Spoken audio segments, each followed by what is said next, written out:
Some stars get the red carpet treatment and some get pushed off to the B-list. That's just how Hollywood works, and in these tragic cases, it holds true even in death. Type O Negative were among the darkest metal bands of all time, with songs preoccupied with death, pain, and the supernatural. Their droning, dreary music was brought to life by their deep-voiced frontman, Peter Steele. Well, one of my favorite things in life, besides sex, is of course food. In the mid-2000s, Steele retreated from public life to such a degree that fans speculated that he had died. Type O Negative even played into the rumors by reporting his death on their website. But the singer had actually checked into a drug rehab center to treat addictions to cocaine and alcohol, as well as a mental health facility to cope with paranoia triggered by the cocaine. He also served a month in prison for assault. Then in April 2010, Type O Negative's manager announced that Steele had died, and this time it was true. The cause of death was initially believed to be heart failure, but it was ultimately determined to be sepsis, which occurs when the body fights an infection so hard that it breaks down. In Steele's case, it was a result of diverticulitis, an inflammation in the large intestine. Born artist Leon Ivey Jr., rapper Coolio came up with some Los Angeles hip-hop collectives before striking out on his own. His first big hit arrived in 1994 with Fantastic Voyage, and then a year later came Gangsta's Paradise, which was featured in the movie Dangerous Minds. It was an absolute smash, spending 3 weeks at #1 on its way to becoming the top single of 1995. More hits followed, while Coolio branched out with other pursuits like hosting a cooking show and voicing Kwanzaa Bot on Futurama. On the afternoon of September 28, 2022, Coolio lost consciousness in a friend's bathroom. Emergency personnel arrived but were unable to revive him. Paramedics initially believed that a heart attack was the cause of death, but after an investigation found drugs and related equipment nearby, the Los Angeles County Medical Examiner performed an autopsy. It was ultimately determined that Coolio died from an overdose of heroin, methamphetamine, and fentanyl. He was 59. In the late 80s and early 90s, Swedish duo Roxette were among the most reliable pop hitmakers around. Per Gessle played most of the instruments and wrote the songs, while Marie Fredriksson provided the soaring vocals on ballads like Listen to Your Heart and catchy dance pop numbers like The Look and Joyride. Roxette's popularity in the US died down in the mid-90s, but they continued to score hits in Europe until the end of the decade. In 2002, Fredriksson was diagnosed with cancer upon the discovery of a brain tumor. She underwent treatment and was pronounced healthy enough to return to recording albums and playing shows in 2009, but under the advice of her doctors, she stopped performing live in 2016. Her health declined again though, and she died in December 2019 at the age of 61. Her health was in and out, her vision was in and out, but the voice held up. After the demise of the lip-syncing Milli Vanilli, producer Frank Farian created the Eurodance group La Bouche by setting up studio musicians with rapper Lane McRae and singer Melanie Thornton. They then released hit singles like Fallen in Love, Be My Lover, and Sweet Dreams, which were inescapable in the dance clubs and on the pop charts. When the 90s turned into the 2000s, Thornton left La Bouche to focus on a solo career, and her music sold particularly well in her adopted country of Germany. In the midst of promoting a Christmas single in November 2001, she got on a small plane heading from Berlin to Zurich for a concert. But as it approached the airport in Zurich, it malfunctioned and crashed into a nearby forest. Thornton was among the 24 people on board who died. She was only 34. In the mid-90s, mainstream hip-hop explored the dark side of life, with the duo Mobb Deep leading the charge on hardcore classics like The Infamous and Hell on Earth. Their albums depicted a violent and terrifying New York City and its criminal underground. The duo consisted of Havoc and his high school friend Albert Johnson, better known as Prodigy. Shortly after his birth, Prodigy was diagnosed with sickle cell anemia, a disorder in which red blood cells change form and die off, resulting in issues with circulation, motor skills, and extreme fatigue. In June 2017, Prodigy was performing in the heat at an outdoor festival in Las Vegas when he felt so awful that he checked into a hospital. While under the care of doctors, he ate an egg in his hospital room, and a piece lodged itself in his airway, resulting in his choking death. He was only 42. Tony deftly combined old-fashioned soul, funk, and jazz with contemporary pop and hip-hop. During their heyday, the group consisted of guitarist and vocalist Dwayne Wiggins, his brother, singer and bassist Raphael Sadiq, and their cousin, drummer Timothy Christian Riley. In their 90s heyday, they released era-defining party starters like Feels Good and If I Had No Loot, as well as silky slow jams like Anniversary and Lay Your Head on My Pillow. After personal and professional tensions led to a split of the original lineup in 1998, Tony reunited for a tour in 2023, and Wiggins was excited about recording a new album. But that project never came to pass, as he ended up being diagnosed with bladder cancer. In March 2025, he died from complications of the disease at the age of 64. He's a person that really walked in gratitude, With a bouncy Spanish guitar riff serving as the hook, the New Zealand band OMC lured in listeners from all over the world to its 1996 smash How Bizarre. The song's lyrics told a dark story about a carjacking, delivered by frontman Pauly Fuemana. The group's name ironically stood for Otara Millionaires Club, a nod to Fuemana's home base, which was a historically poor suburb of South Auckland. Fuemana and his brother Phil made up the core of OMC, and they both died unexpectedly at young ages. Phil, who also worked as a label head, died in February 2005 of a heart attack at the age of 41. Pauly died 5 years later at the age of 40 from what was initially reported as pneumonia. His death certificate would later clarify that he died from progressive demyelinating polyneuropathy, a rare degenerative autoimmune disease that destroys nerves around the body. Brothers Atrell and Jarrett Cortez, aka Prince B and DJ Minute Mix, combined singing with rapping and introduced spirituality and psychedelic leanings into hip-hop as the founding members of PM Dawn. In the 90s, they put out moody, introspective, and progressive singles such as I'd Die Without You, Looking Through Patient Eyes, and the #1 hit Set Adrift on Memory Bliss. Prince B was diagnosed with diabetes in the 1990s, and he endured complications from the disease in the following years. In 2005, a stroke left him unable to move half of his body, and one of his legs had to be amputated below the kneecap because of gangrene. He eventually spent time living in nursing homes as his health deteriorated. He died from kidney disease in a hospital in New Jersey in June 2016. He was only 46. Australian rock band The Divinyls managed only one hit in the US, but it made a big impression. The bluntly racy self-pleasure anthem I Touch Myself hit #4 in 1991, its rise fueled by a provocative video featuring frontman Chrissy Amphlett. While their fame was short-lived in America, The Divinyls fared much better in their native country, where they scored a number of hits down under. The Divinyls broke up in 2009, and Amphlett was diagnosed with breast cancer the following year. An aggressive treatment regimen of radiation was unfortunately not possible, because she also suffered from multiple sclerosis. 3 years later, she died in New York City from complications of cancer at the age of 53. Sexy again. Oh, thank you. I knew that would make you happy. Yes.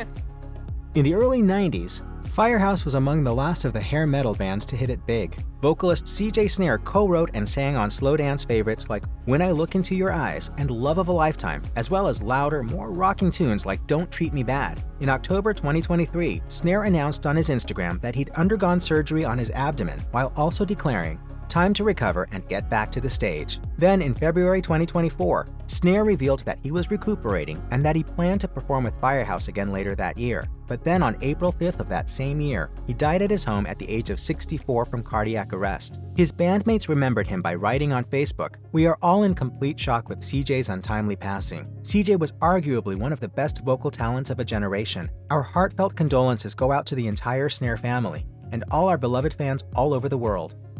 David Cole was one of the major architects of 90s pop music. He spun records in New York City clubs, played on tracks for Janet Jackson and Fleetwood Mac, crafted dance remixes for Natalie Cole and Luther Vandross, and won an Album of the Year Grammy for helping to produce the Bodyguard soundtrack. He also teamed up with another producer, Robert Clavillas, to form CNC Music Factory, whose iconic club song Gonna Make You Sweat, Everybody Dance Now went to #1 in 1990. In the summer of 1994, CNC Music Factory enjoyed its final top 40 hit, Do You Wanna Get Funky, which was co-written by Cole. But by the following January, Cole was dead, reportedly of spinal meningitis, which he'd been diagnosed with about 1 year earlier. He was only 32. His passing would inspire his friend and frequent collaborator Mariah Carey to write her hit ballad, One Sweet Day. He was just a great musician and also a great person.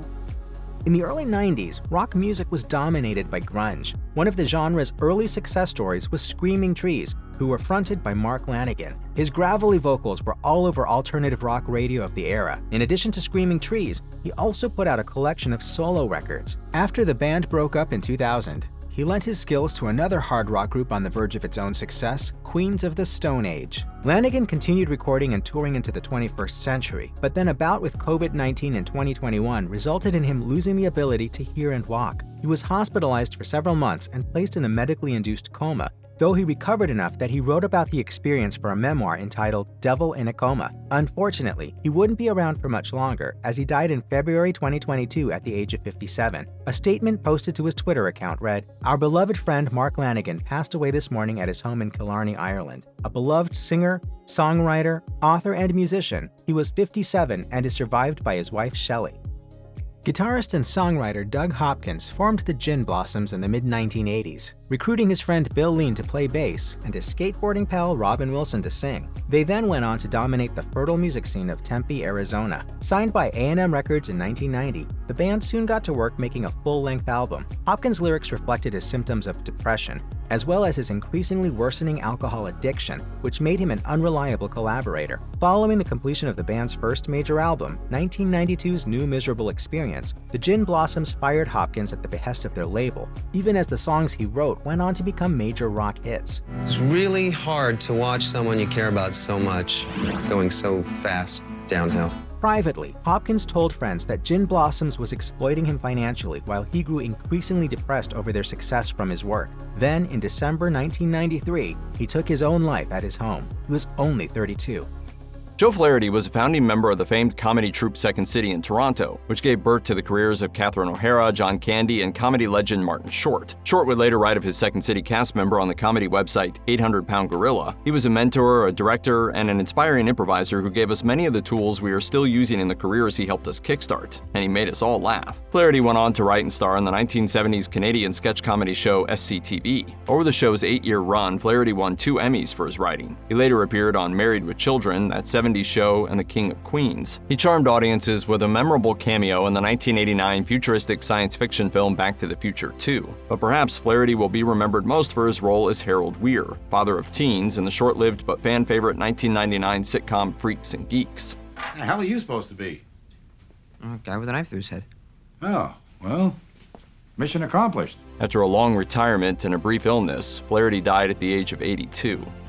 A graduate of Rhode Island School of Design, Martin Mull earned his master's degree in painting and then earned his living as a comedic singer-songwriter with 7 albums and a Billboard Hot 100 song to his name. He told the AV Club, "But I got sick of it, so I thought I'd try my hand at writing for television." A meeting with TV producer Norman Lear did not get Mull the writing job he coveted, but it did get him an audition. Mull ended up playing Garth Gimble on the sitcom Mary Hartman, Mary Hartman, and its 1977 spin-off Fernwood Tonight. He went on to appear in popular sitcoms Roseanne, 2.5 Men, and Veep. Mull made it clear in his AV Club interview that despite his success as an actor, he still considered himself a painter, saying, "I've been painting all along. You know, every painter I know has a day job. They're either teaching art at some college or driving a cab or whatever. And I just happened to luck into a day job that's extraordinary and a lot of fun and buys a lot of paint." Mull died on June 27th at the age of 80.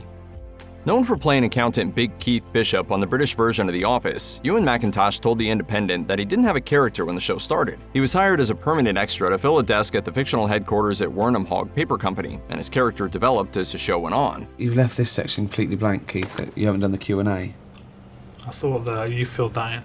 No, this is aimed at you. For his own part, he was inspired by the 1984 comedy film This Is Spinal Tap. McIntosh told Vice in an interview, "I knew The Office was a mock documentary, and I was a big fan of Spinal Tap. I always remember Christopher Guest would just chew gum and look vacant. I thought, I'll try that and see what happens. It worked out, and a star was born." McIntosh impressed the writing team so much that they increasingly wrote him into scenes. McIntosh got his start as a student at Edinburgh University in Scotland, performing with the University Comedy Troupe. British actor Rufus Jones wrote on X that McIntosh was a hilarious member of the Edinburgh sketch scene before making the jump to television. After The Office, McIntosh went on to appear in the BBC comedy Miranda, Ricky Gervais' dramedy Afterlife, and the sketch comedy show Little Britain. McIntosh was scant on details when he informed fans on X that he had been admitted to the hospital in 2022, writing simply, "Bad times for me, I'm afraid, chums. Stay strong out there." He died 2 years later at the age of 50. Richard Foringey appeared in the popular sitcoms Taxi, Who's the Boss, and The Bob Newhart Show. His film credits included the 1973 police drama Serpico and the 1984 cult classic comedy Repo Man. Foringey was a master of drama and comedy, equally comfortable playing criminals and cops. Just as the movie Serpico is based on real life, Foringey drew his inspiration for his crime drama roles from his own life as an ex-convict. He told UPI in an interview, "I grew up as an angry kid in Brooklyn. I didn't care about anything. I was arrested for forgery, bank robbery, credit card ripoffs, assorted crimes, crimes and skullduggery. An armed robbery conviction earned Forangy over 8 years at Sing Sing in Attica. He became a voracious reader in prison and also learned to type. But his life-changing moment came about while watching Kojak on the prison TV. Upon seeing Telly Savalas in the title role, Forangy knew that he too could be an actor. In fact, he'd been acting all along. He told The Hollywood Reporter, "I wasn't thinking about acting when I conned people, but that's what I was doing." Upon his release from prison at the age of 32, he enrolled in a drama course, and within 5 years, he landed his first movie role. Forangy died at the age of 86. Dubbed the godfather of Latino comedy for his legendary stand-up act, Rudy Moreno also appeared in an impressive number of sitcoms, including Everybody Loves Raymond, Arrested Development, and Dave. Born and raised in Los Angeles, Moreno got his start in comedy when rock musician Rudy Salas told him he was funny enough to be a stand-up comedian. Moreno did just that, performing stand-up as the opening act for Salas' band Tierra. He went on to open for the Black Eyed Peas and Smokey Robinson. Moreno made his TV debut on Comedy Compadres, a show featuring Latino comics, though he appeared on over a dozen different television shows and the 2022 movie Father Stu with Mark Wahlberg. Stand-up remained his first love. For 30 years, Moreno and his wife Arlene organized Comics for Kids, a charity event that raised money to buy presents for inner-city kids. He also hosted the popular live show Rudy Moreno and Friends at the Pasadena Ice House Comedy Club. Moreno died in Pasadena, California at the age of 66 following complications from a stroke. Originally from Omaha, Nebraska, Terrence Beezer grew up in California and served in the U.S. Navy before discovering acting. He performed at the Pasadena Playhouse, then moved cross-country to work as a union actor at Equity Library Theater of New York. Beezer went on to earn a master's degree in fine arts at Brandeis University. With roles in The Middle and Walk Hard, The Dewey Cox Story, Beezer also appeared in the sitcoms Cheers, Scrubs, Suddenly Susan, and Parks and Recreation. A voice actor as well, Beezer lent his voice to Jaws the Revenge and Remington Steele. Beezer died in Santa Monica at the age of 89. Jackie Gleason cast Joyce Randolph in The Honeymooners after seeing her in a gum commercial. Randolph played Trixie Norton, who is married to Art Carney's Ed Norton. The couple were neighbors and best friends to squabbling married couple Ralph and Alice Cramden, played by Jackie Gleason and Audrey Meadows. Peanuts! What am I gonna do with peanuts? Eat 'em like any other elephant. Filmed with a live studio audience and featuring working-class characters instead of the rich and glamorous, The Honeymooners launched a new genre of sitcom and expanded to a half-hour show for one memorable season from 1955 to 1956. Though The Honeymooners lived on for more than half a century in reruns, Randolph said she wasn't paid residuals until lost episodes were discovered. Furthermore, when Randolph did try to work again, she struggled on account of being typecast. She and Meadows did revive their roles as Honeymooners' wives in the 1991 sitcom Hi Honey, I'm Home. The last surviving cast member of The Honeymooners, Randolph died of natural causes in New York City at the age of 99.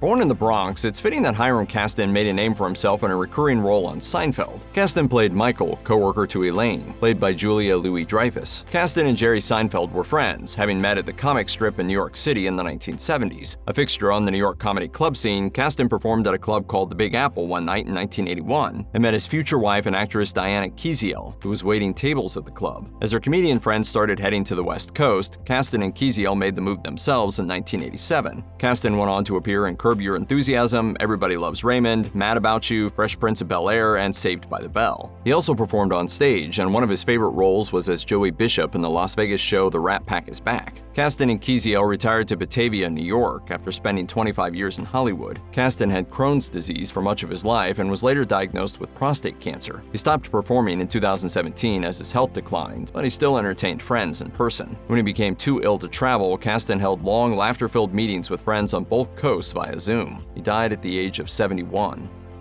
Elizabeth McCrae was best known from the 1960s sitcom Gomer Pyle USMC, a spin-off of The Andy Griffith Show. McCrae played opposite the astonishingly talented Jim Nabors as his girlfriend Luann Poovey, the nightclub singer turned record shop clerk. In an interview with the Fayetteville Observer, McCrae said that while working on Gomer Pyle USMC, her husband and young daughter both died within a short time of each other. Nabors and his mother Mabel offered a place for McCrae to stay with them through that difficult time. Though she did not stay with them, she always remembered the kindness of their offer. After leaving Hollywood, McCrae moved to South Carolina and retired. She died in May at the age of 88. During his career, Andrew Test Martin held the European, Intercontinental, and Tag Team Championships. He might have climbed even further up the ladder if he hadn't suffered a neck injury in 2004. He was later released from the WWE after undergoing spinal fusion surgery. Test was aware of the short lifespan of professional wrestlers and was determined to escape the curse of drugs in particular. Alas, it didn't work out that way.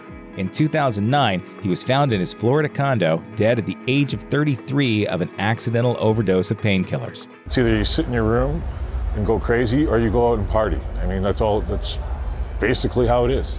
Test's fate is particularly tragic because even if he'd managed to escape an overdose, his story was unlikely to end well. A doctor who examined his body found alarming signs of brain damage. In fact, his brain resembled that of an Alzheimer's patient twice his age. In 2003, Matt Cappotelli was doing very well for himself. Together with John Hennigan, they had just won the WWE Tough Enough 3 competition, and franchise stardom seemed imminent. While Hennigan went on to reach main event status, Cappotelli never made much of an impact. That wasn't because he didn't have what it takes.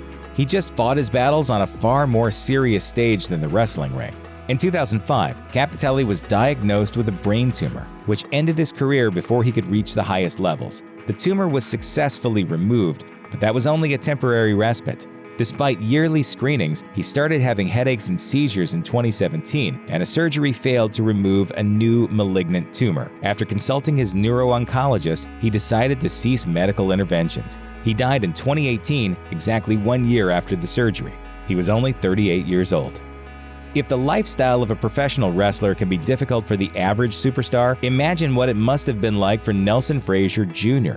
The 6'9", 487-pound giant was one of the largest competitors to ever climb into the ring. He was obviously a threatening presence, but also lighter on his feet than you'd expect from a man who was almost as wide as he was tall. I'm here to cash some checks and break some necks. Frazier intimidated his fellow performers under various gimmicks. Unfortunately, the same girth that made Frazier such a fearsome ring presence eventually took its toll. In 2014, WWE released a statement that Frazier had passed away at the young age of 43. Although the company was tactfully quiet about the actual cause of death, it was eventually revealed that he died of a massive heart attack.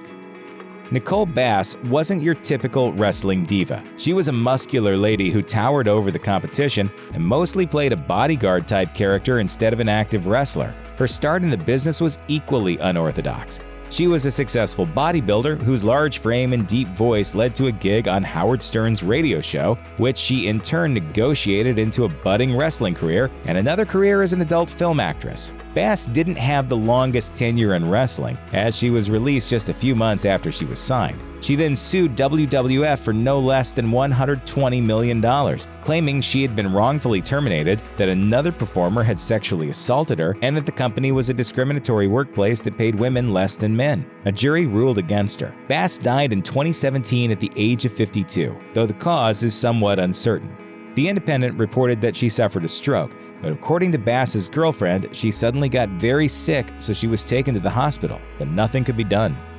Chris Kanyon's wrestling career was always marred with difficulties. His posthumous autobiography describes his life as a closeted gay man in an ultra-macho profession. He wasn't ashamed of his orientation, but he strongly suspected that coming out wouldn't mesh well with his career, so he took extreme measures to protect his secret. He had sex with female groupies to keep up appearances, and once had to escape a gay bar when his co-workers wandered in for drinks after the other watering holes had closed. When Kanyon finally came out in 2001, his worst fears came true. After an unfortunate series of injuries, he found out that his comeback was a humiliating Boy George-themed joke segment. Eventually, the only airtime he received was on Velocity, the least appreciated WWE show at the time. In 2003, Kanyon's life took an even more tragic turn. He attempted suicide, ended up in the hospital, and was diagnosed with bipolar disorder. Now, he realized that he was wrestling with his opponents, sexuality, and mental illness. Though Kanyon ended up leaving the WWE, it looks like he never found true peace. He was found dead in 2010 with pills near his body. He was 40 years old.